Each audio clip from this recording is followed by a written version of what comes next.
what are investors looking for when you are presenting your pitch? And David will get into a little bit how quickly they might make their decision.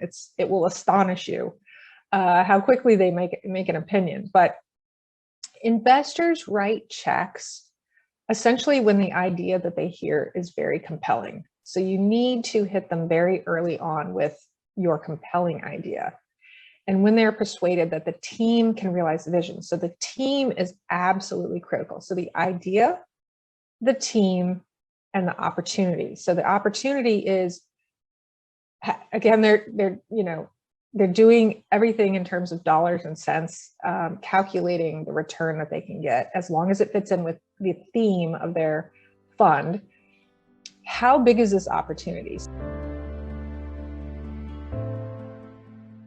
Your vision, throughout the presentation with your pitch and everything, you really need to be able to convey your vision in a clear and succinct way. So when you sit down to write, you can write your 10-minute pitch, then your 5-minute, then your 3-minute, and then your 1-minute. And it should really convey the essence of who you are and what you are. And going through this exercise will actually help you focus your company and what your company does. Because you may realize when you get into it that if you're talking about this, and that, it's going to come off as being unfocused, and the investors will realize that. So pick the most compelling thing that you can talk about and how it relates to your vision. What do you see? What do you see in the future?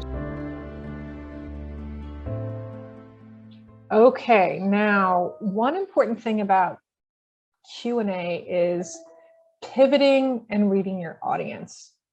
And preparation is key. So understand what your 3 key talk points are. What are I always say 3, it could be 2, it can be 5, whatever it is, but you have to have in mind before you go into the conversation, what is it that I want them to remember when we come out of this conversation? And that will help you kind of navigate or guide your answer. And while you still have to answer the question asked, you can navigate it back, you can pivot back to your key talking points. And reading your audience is absolutely key. I've worked with some managements that they sort of have a script in their head, and it's almost as if they're unaware that there's an audience listening to them, because they go on and on and on and off, on whatever tangent they want, and they're not reading the room. So it's really important that when you're answering questions, you have that connection with your audience to make sure that you're connecting with them. And this really does impact your credibility.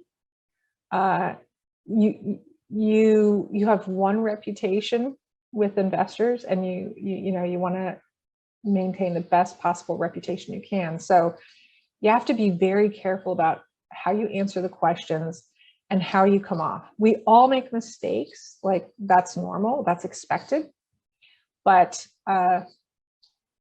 you have to be credible and not evasive, those types of things. And again, Simon will talk to some of those.